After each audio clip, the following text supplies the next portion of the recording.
চাঁপাইনবাবগঞ্জ সীমান্তে মহানন্দা ব্যাটালিয়ন ৫৯ বিজিবির অভিযানে একজন আসামিসহ ৯টি মোবাইল ফোন এবং একটি মোটরসাইকেল আটক। সীমান্ত এলাকায় চোরাচালান ও মাদক বিরোধী চলমান অভিযানের অংশ হিসাবে চাঁপাইনবাবগঞ্জের মহানন্দা ব্যাটালিয়ন শিবগঞ্জ সীমান্তে অভিযান চালিয়ে একজন আসামিসহ ৯টি ভারতীয় বিভিন্ন মডেলের ব্যবহৃত চোরাই মোবাইল ফোন এবং একটি মোটরসাইকেল জব্দ করেছে।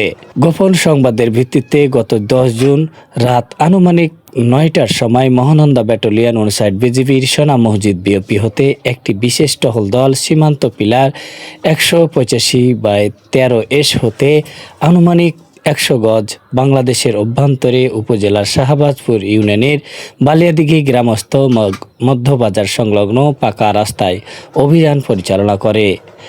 এ সময় টহল দল শিবগঞ্জ থানার চাঁদপুর গ্রামের মোহাম্মদ ইসমাইল হোসেনের ছেলে মোহাম্মদ সালাউদ্দিনকে ৯টি ভারতীয় বিভিন্ন মডেলের ব্যবহৃত চোরাই মোবাইল ফোন এবং একটি মোটরসাইকেল সহ ঘটনাস্থল হতে আটক করতে সক্ষম হয়। আটককৃত আসামিসহ ব্যবহৃত ফোন এবং মোটরসাইকেল আইনানুগ ব্যবস্থা গ্রহণের জন্য নিকটস্থ শিবগঞ্জ থানায় হস্তান্তর করা হবে।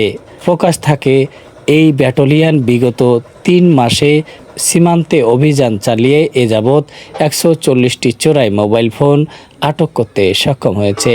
এ ব্যাপারে মহানন্দা ব্যাটালিয়ন ৫৯ বিজিবির অধিনায়ক লেফটেন্যান্ট কর্নেল মোহাম্মদ তাজুল ইসলাম চৌধুরী বিষয়টি নিশ্চিত করেছেন।